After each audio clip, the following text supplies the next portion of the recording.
You're listening to the Writer Homicide School, the podcast that brings writers behind the yellow crime scene tape. Each episode will peel back the forensic curtain with retired homicide detective Derek Pacifico.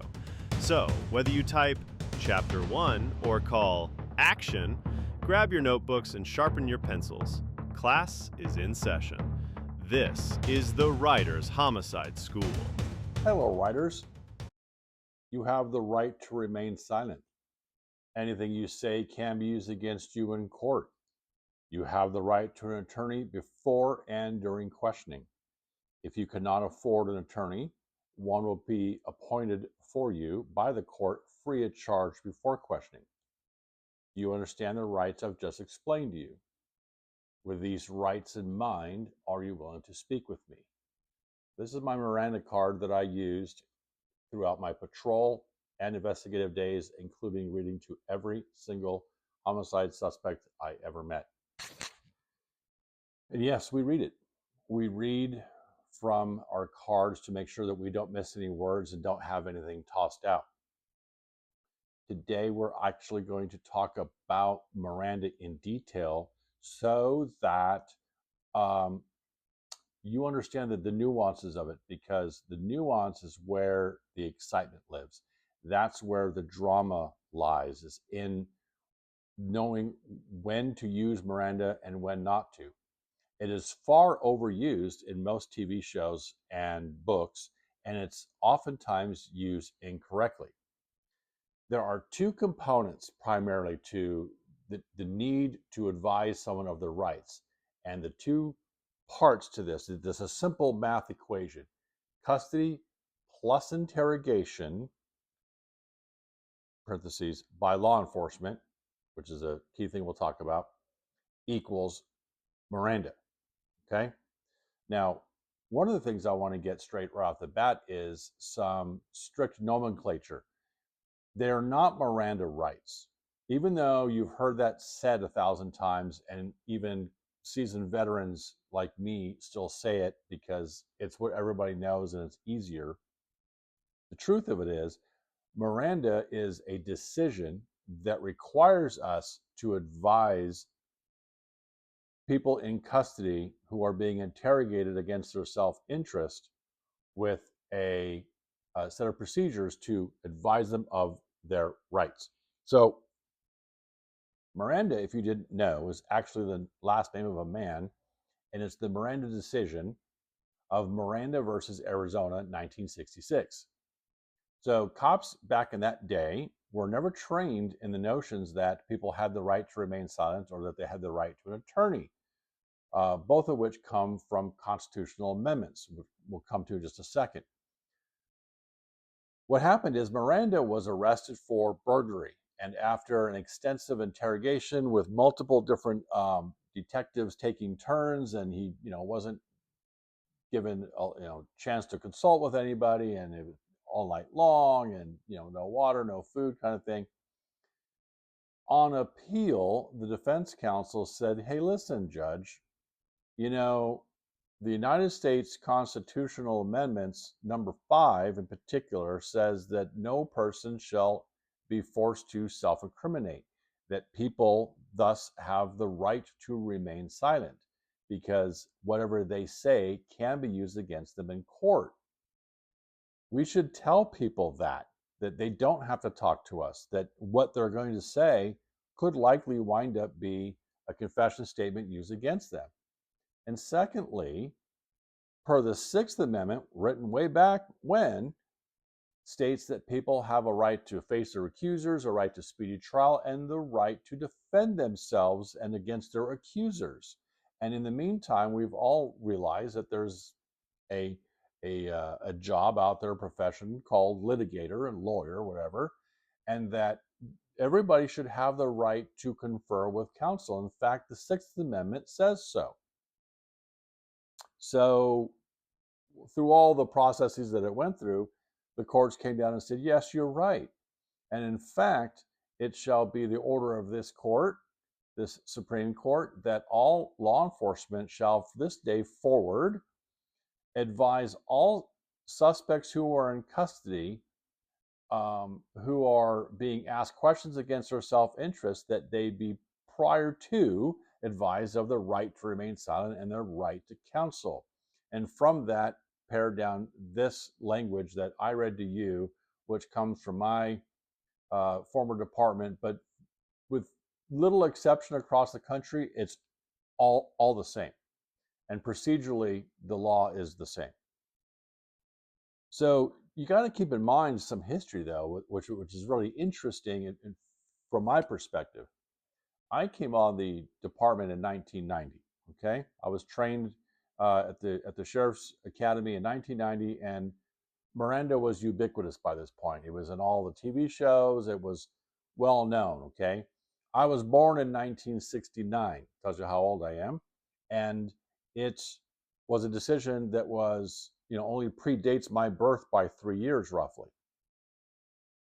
Now, keep in mind a couple of things about that time frame as well. No fax machines. Yeah, we've got printing press, obviously, but we're not moving really quickly with things. And you got to figure that when this decision got determined and this rule became made, that it then had to filter through all 50 United States attorneys general to then filter it and take it in, understand it, come up with a state rule, and then filter that down to all the counties or districts attorneys general or district attorneys or whatever the magistrates and whatever the different legal judges and whatnot had to be all brought down. All the deputy DAs, all the lawyers, defense counsel, everybody had to be educated and trained on this. You got to imagine back then, I'm sure this was printed in a book and put in the mail and sent to people. So I don't even know when the first real implementation of Miranda happened, but it's got to be after 1966 and probably before it was really kind of getting going, probably 68, I would guess. So I got trained in 1990, right? I get out of the academy and I go to the jail. And there are some sergeants and lieutenants and folks that have been around for coming up on their 30th year, 25 to 30 years. They're getting ready to retire soon. Well, if that 30-year-old, not 30-year-old, but that sergeant who's got 30 years on in 1990 when I'm a rookie, he came on in 1960 already. So he already predates Miranda. He was trained after 1960 something, 61, 62, 65, whatever. He hears about Miranda after he's already got 5 years on the road arresting people. So my first level of sergeant had to was getting ready to retire, of course. Those older ones, they already predate Miranda. And you got to figure in that when in 1960, when one of those guys came on and they were being trained by the old war horse, that guy 30 years prior to that came on in 1930, which is pre-prohibition. So my grand sergeants were prohibition cops. My sergeant predates Miranda. So, you look at how fast things happen in a short period of time. If you're a youngster, you think that's, centuries ago, but it really wasn't. Let's now break down some of the parts of Miranda. Like I said, there's two parts: custody plus interrogation. First off, what is custody? Is that someone being placed under arrest and having handcuffs put on them, put in the back of a police car and driven to the station? Yes, of course. That is unequivocally, unmistakably custody, especially if you say the words, "You're under arrest," and put the clinks on them. You don't have to put the clinks on them. Just say, "You're under arrest, get in my car," which I've done a couple times. That's arrest. Anything that looks or sounds exactly like an arrest is one. But there's a lot of gray area before that. Let's take a simple thing like a traffic stop. We pull over someone who's forced to stop because we put the reds and blues on, right? And they pull over. They're detained. They're not free to go. Is that an arrest? No. That's a lawful detention. We go up to the car and say, "Hey, the speed limit on this road is 45 and you were doing 72. You have any legal reason for going that fast?" No, I'm just late and I love this car and I was driving fast. Okay, whatever the reasons are, no denial, straight admission, confession, if you will, to speeding. I like to drive fast. Okay, great. So is that a self incriminating statement? Yes, it is. By definition, this person has admitted to a crime. The thing is, though, it's really not a crime, it's an infraction, which kind of plays into this whole scheme here is that Miranda is left for the crimes. Now, there are misdemeanor traffic crimes, but let's not get crazy about that. We're talking about your average following too close, running a stop sign, speeding, okay, whatever. We detain them long enough administratively to conduct the traffic stop. Hey, give me your license, give me your copy of registration. I go back, I run them, no wants, no warrants, a couple tickets in their whole life drawn history. Big deal. Here's another ticket and you're on your way. None of that was an arrest. No Miranda is required at all.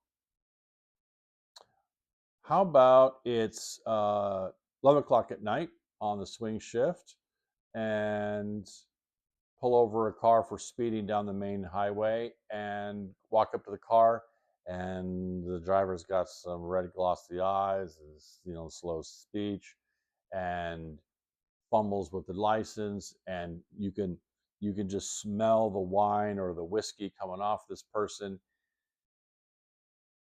You are now going to obviously switch gears from what was a speeding infraction into the, at minimum, misdemeanor investigation of driving under the influence. It could be a felony depending on their background, blah, blah, blah. But in the meantime, at minimum, till you know further, you are now moved into a misdemeanor crime. How much you been drinking tonight, sir?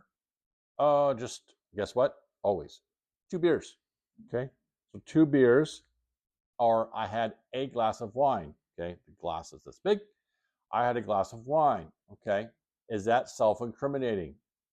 Potentially, yeah. Maybe not necessarily, because we got to figure things out. But is it a self-incriminating statement? Yes. All right, step out of the car, please. Let's do some tests. Are those self-incriminating as the person, misses their nose and pointing at their face? Aren't those expressions of their guilt by demonstrating that they can't, touch their nose? Oops, I did touch my nose. They can't touch their nose. The courts have said no. Look, we do have a right as a state to protect the citizens and keep them from getting smashed up by drunk drivers as best we can. So we have to give the cops a chance to conduct an investigation, because I have pulled over people who at first glance I thought were DUI. Have you been drinking tonight? No, I haven't. But they were actually just so dog tired that they came across drunk. And not every DUI that I arrested that was straight, easy DUI, not all of them stunk like alcohol. Okay. So the fact that maybe I'm not smelling an odor of alcoholic beverage, the fact that their eyes are red and glossy, you've probably seen that in your eyes if you've been up for, 30 hours and now you're trying to drive home and oh my gosh. So I've come out and had them do the test and they pass the test because now their adrenaline jacks them up and they get their balance back and they're fine. So all that being said is we have a right to conduct an investigation to determine what we've got here. We do the tests and we ask them questions.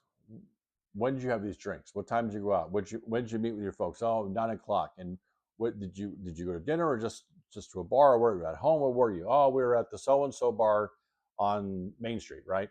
Okay. And did you have any food? Yeah, I had a steak dinner. And what'd you have with that? Well, a couple of beers. Then afterwards, I had some whiskey with a friend. All right. So all of these things, is that self-incriminating? Well, potentially, yeah, and it's getting close, but we're conducting an investigation still. And as we get to the point where this person is obviously demonstrating their inability to drive safely and that they are intoxicated, we place them under arrest at that point. And we've asked enough questions preliminarily to go, yeah, I think I really do have a DUI here. But I actually don't have evidence till I go and get, back in my day, blood, breath, or urine. We stopped doing urine, then went to blood or breath, then it just basically went to blood. That's the evidence. But on the suspicion of driving under the DUI, I place him under arrest. that point, though, if I ask him any questions more about the DUI aspect, I do have to provide Miranda warnings.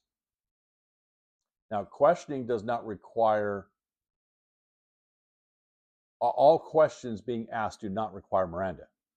What's your full name? What's your address? What's your phone number? Who do you want us to call in case of emergency? Do you have any medical problems? You take any medications? Who do you want to come get your car? Or what? All that stuff, even though I'm asking about this car, like where you want it to go or whatever, that's not incriminating, okay? So the fact that someone who is under arrest, who hasn't had Miranda read to them, and I ask questions, there's no violations yet, okay? There's no violations, period.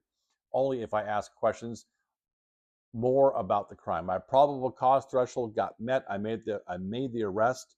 He's in custody by law enforcement, and I ask questions about his self-interest. That's a requirement from Miranda. So let's say that here's another a scenario. This is a very true scenario. So was the other one actually, but here's a true story. Driving down the road at night in a business area, all the businesses are closed. Okay, it's a strip center. Everything is closed. The lights are kind of dimmed down. All the stores are, black windows, dark from not having lights on. And from around the end of one building, and there's a block wall that runs parallel to that, leaving an alleyway that goes down and then turns left around behind the back of it. From back in that area, I see a quick flash of red light kind of splash off of the wall and the side of the building, and it catches my attention. Okay, it's 2:00 in the morning. I'm supposed to be looking for bad guys, so I think, hey, gee, obviously someone is back there with a car or some sort of vehicle, because red lights just came on. It's not police lights, it's obviously a brake light. I mean, I don't know for sure, but come on, let's use common sense, right? So I drive over there, and sure enough, there's a car. It's now started, and there's steam coming out of the tailpipe. And I pull up behind it, put my lights on, my white lights on, put the red and blue kind of stationary light on, like, hello, I'm here now. And I, excuse me, and I get out and I approach. And I get up behind there, and there is a guy wearing the polo shirt of the name of the store on it. And he looks like a normal fella. And I go, hey, what are you doing back here? He says, oh, I just got out. We were doing late inventory. I'm the manager. We were just doing inventory and just got finished, and, good to go. I run his license plate. I run his driver's license. They match. It's the same guy. He's got the polo shirt on. So was he detained at that point? Yes, he absolutely was. Did those questions, were they self-incriminating? Well, they could have been if he was a bad guy, but he wasn't. And so, oh, okay, this makes perfect sense. And he's actually very thankful. He says, oh, thanks for checking on. This is great. Great police work, great public service. And of course, I let him go because there's nothing there. But on other occasions, I have come up on people behind stores, and now it's a crappy car, and the registration's out of date by years.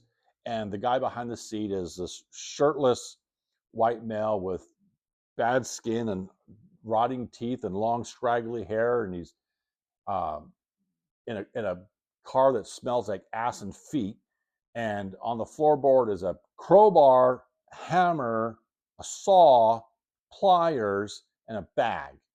Okay. If this is your first day on patrol with me, I think you could figure out what was going to go on here had I not happened upon this guy. Yo, man, what are you doing back here? Oh, nothing. I got in a fight with the old lady. That's always a favorite. I got in a fight with the old lady, so I'm just going to sleep back here tonight. Oh, okay. So what's up with the stuff on your floorboard? Oh, well, I'm in construction. Crowbar, pliers. Okay, well, all right. I've never been in construction, but I've built some things, and I've got friends in construction, and that ain't going to do it. But okay, whatever. Hey, do you have a license or identification just so I can make sure that you're okay and I can put in my log who was back here? Oh, no, of course I don't have my license. That's been suspended for years, and you guys took it last time.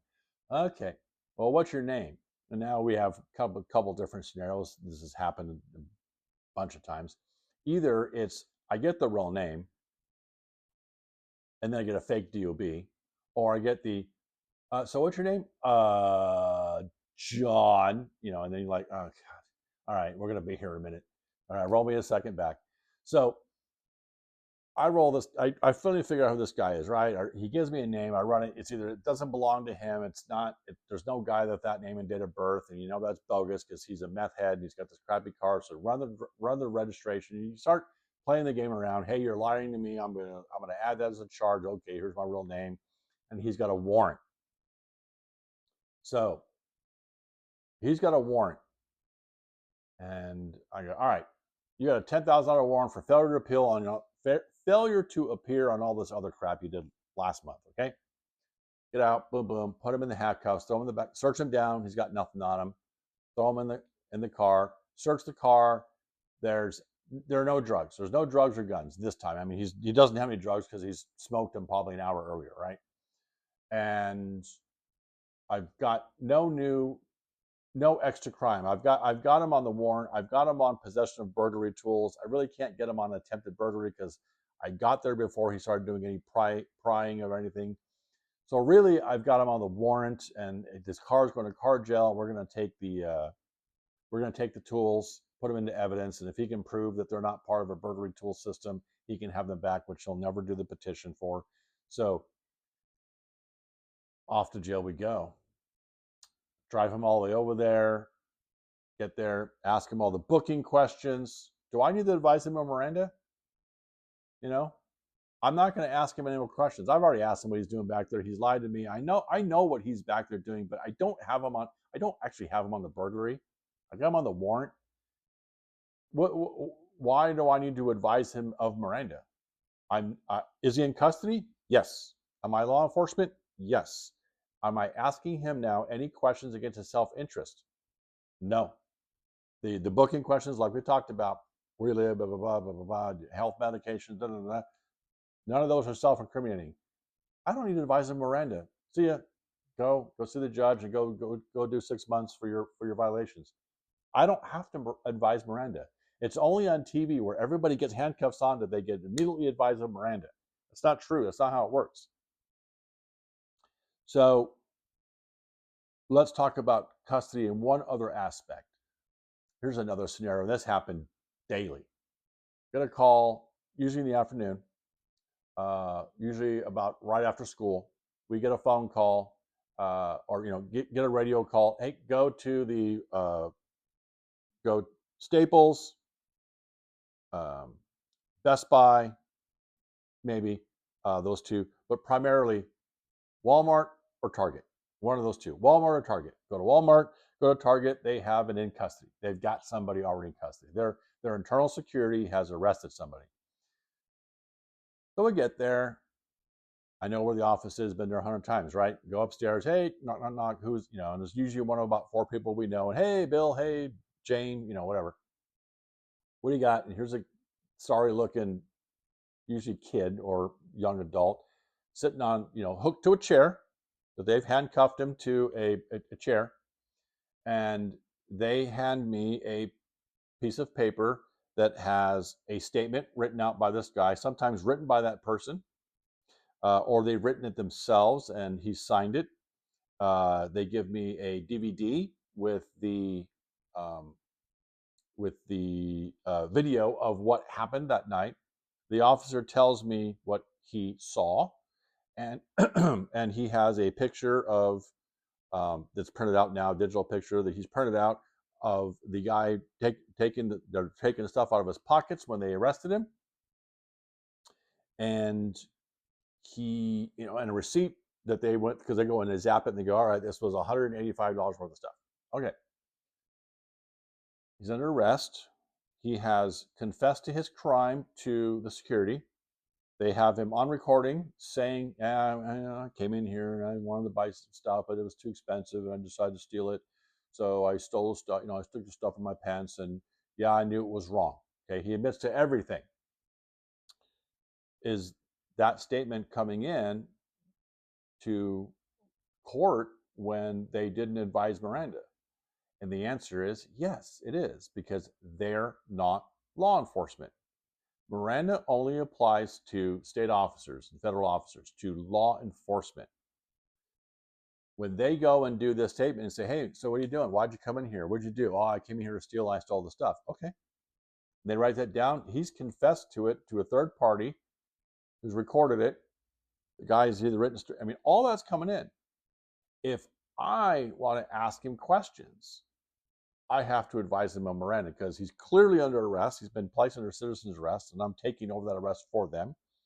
And I have all this evidence, and there's no question of the fact that I know he's a suspect, that he knows he's a suspect.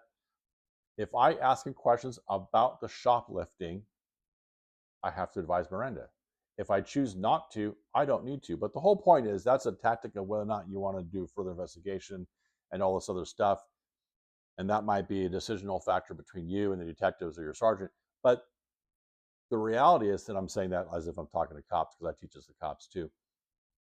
The point I really wanted to make was the security officer asking that guy questions against his self-interest after handcuffing him to a chair and saying, I'm arresting you for shoplifting, and the guy admitting to it on camera and signing a piece of paper, all of it's coming, generally speaking, unless there's something, we're going to keep down the middle road here, okay? When I give these little sessions, they're going to be middle of the road. We're not looking for the weird things on the end. That's the kind of stuff you call me for on a consultation, and we'll talk about those.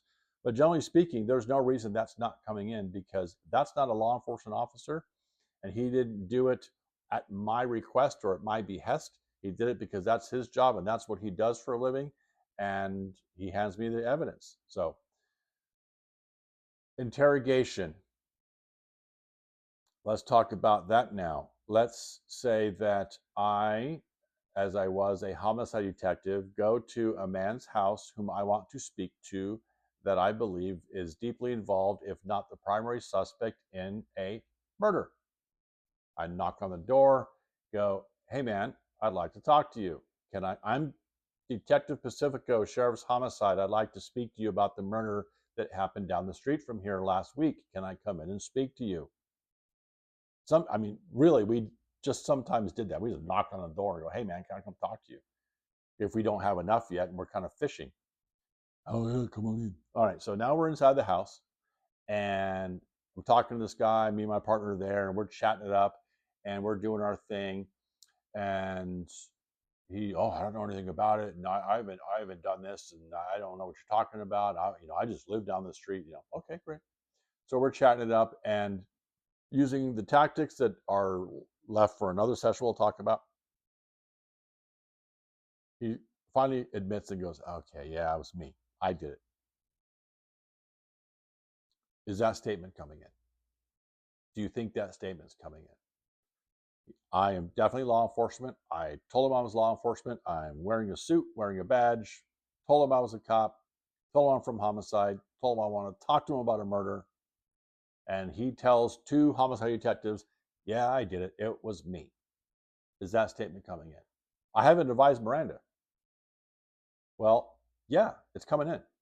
Came in a bunch of times just like that. Because I went to the door, knocked on it. I don't have a warrant. I really don't have enough to arrest this guy.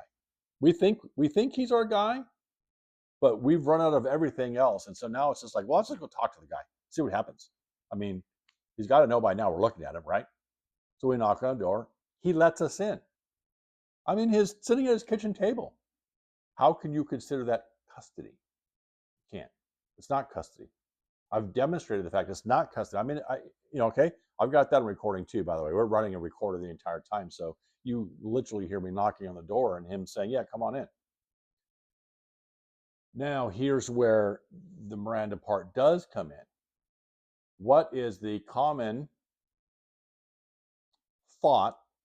What does the common sense tell you that a person who knows he's talking to homicide detectives, even though he's in his own kitchen, who has been denying for the last 2 hours he had any involvement, then goes, yeah, I did it. I shot him, and starts crying, What chance does that guy think he has at staying home and the cops going, oh, well, great, thanks, see you, have a nice night? Zero, right? He knows he's going to jail. We know he knows that. That's sort of this common sense rule again. Okay, it's obvious. No sane person would think they're not going to go to jail tonight, that even though I haven't said the words, you're under arrest, that he knows he's now under arrest. At that point forward, after, yeah, I did it, I shot him.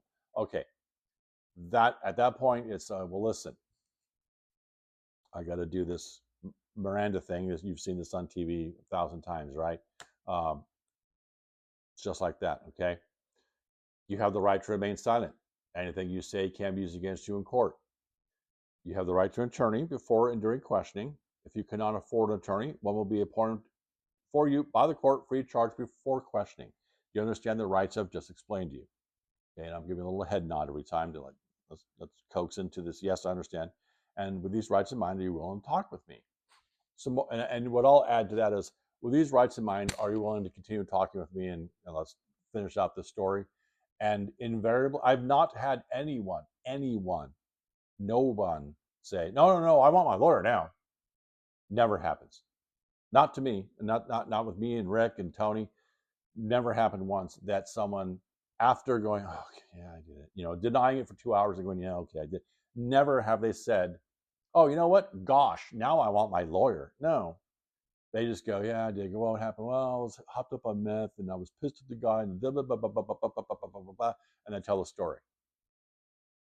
So that's how Miranda really works. We advise everybody of Miranda when it's appropriate, when there's custody and there's interrogation.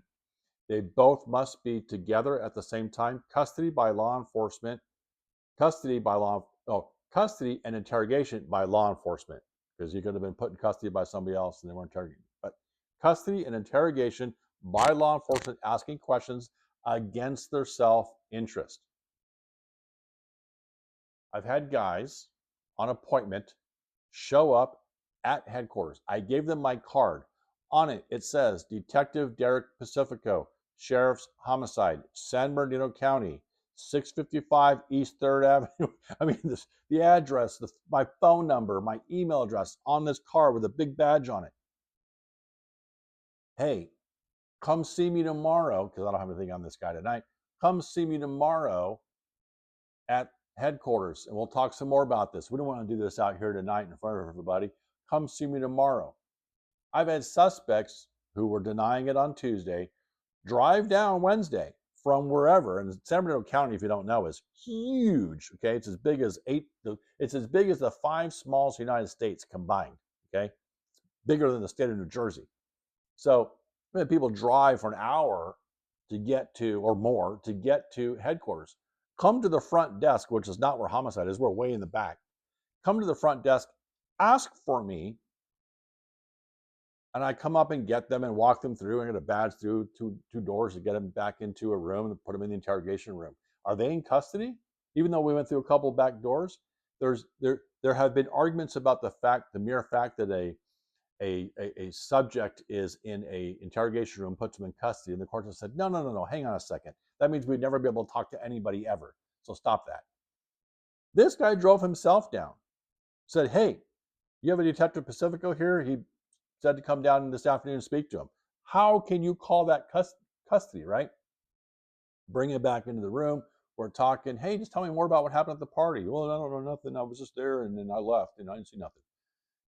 An hour and a half later, me and Rick, or me and Tony, or me and Donnie are talking to this guy, and all right, yeah, it was me. I did it. Okay, at that point, same thing like at the house. He's got to know he's not going home. And all he did now is just make my ride really easy, because all I got to do is take him out the back door across the parking lot into the jail. So that was pretty awesome. We did that a lot. Folks drove themselves to us, and with their story all made up about how they're not the person because they don't want to look guilty, and they come down there, sit in our room, make the admission. We advise Miranda. They do not waive, and they go, yeah, I'll keep talking to him. Might as well. I already told you this much. And they just tell us the whole thing.